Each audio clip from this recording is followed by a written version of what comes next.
মই বৰ্তমান উপস্থিত আছোঁ খুমটাই বিধানসভা সমষ্টিৰ খুমটাই গাঁও পঞ্চায়তৰ হালধিবাৰী বগৰণী গাঁৱত।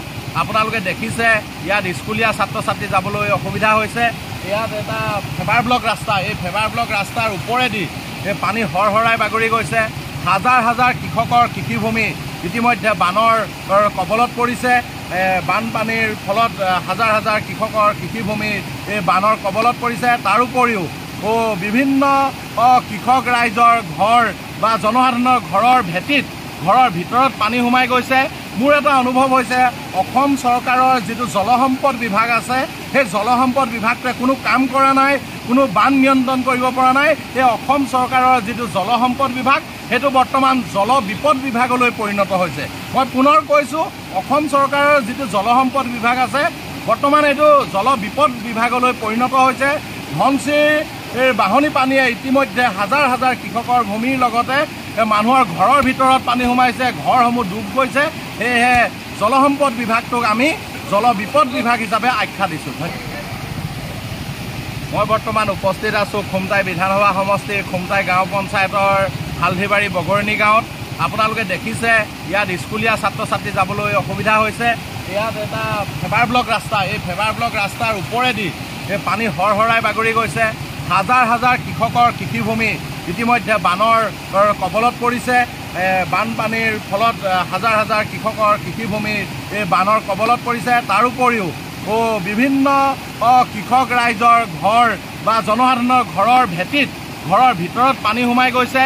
মোৰ এটা অনুভৱ হৈছে অসম চৰকাৰৰ যিটো জলসম্পদ বিভাগ আছে, সেই জলসম্পদ বিভাগটোৱে কোনো কাম কৰা নাই, কোনো বান নিয়ন্ত্ৰণ কৰিব পৰা নাই। এই অসম চৰকাৰৰ যিটো জলসম্পদ বিভাগ সেইটো বৰ্তমান জল বিপদ বিভাগলৈ পৰিণত হৈছে। মই পুনৰ কৈছোঁ, অসম চৰকাৰৰ যিটো জলসম্পদ বিভাগ আছে বৰ্তমান এইটো জল বিপদ বিভাগলৈ পৰিণত হৈছে।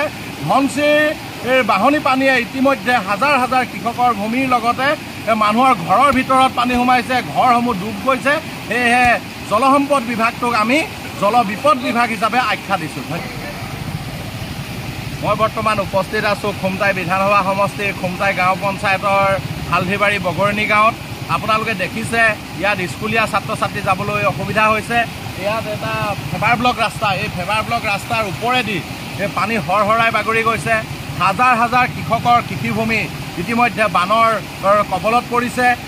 বানপানীৰ ফলত হাজাৰ হাজাৰ কৃষকৰ কৃষিভূমি এই বানৰ কবলত পৰিছে। তাৰোপৰিও বিভিন্ন কৃষক ৰাইজৰ ঘৰ বা জনসাধাৰণৰ ঘৰৰ ভেটিত ঘৰৰ ভিতৰত পানী সোমাই গৈছে।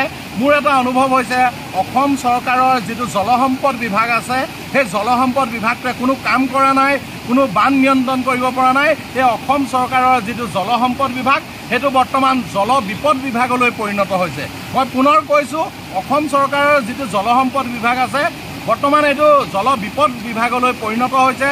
ধনশিৰ বাঢ়নী পানীয়ে ইতিমধ্যে হাজাৰ হাজাৰ কৃষকৰ ভূমিৰ লগতে মানুহৰ ঘৰৰ ভিতৰত পানী সোমাইছে, ঘৰসমূহ ডুব গৈছে। সেয়েহে জলসম্পদ বিভাগটোক আমি জল বিপদ বিভাগ হিচাপে আখ্যা দিছোঁ। মই বৰ্তমান উপস্থিত আছোঁ খুমটাই বিধানসভা সমষ্টিৰ খুমটাই গাঁও পঞ্চায়তৰ হালধিবাৰী বগৰণী গাঁৱত। আপোনালোকে দেখিছে ইয়াত স্কুলীয়া ছাত্ৰ ছাত্ৰী যাবলৈ অসুবিধা হৈছে।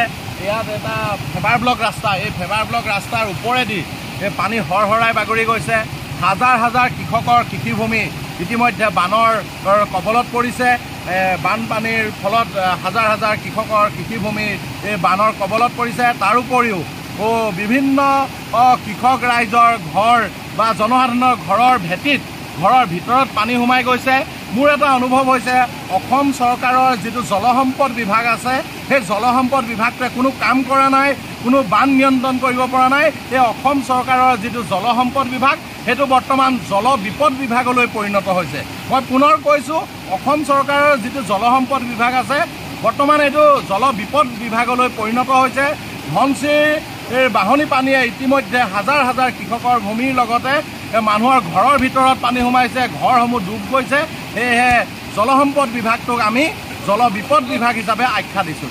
যিকোনো খবৰৰ বাবে যোগাযোগ কৰক 7099017330 লগতে 7099017110 নম্বৰত।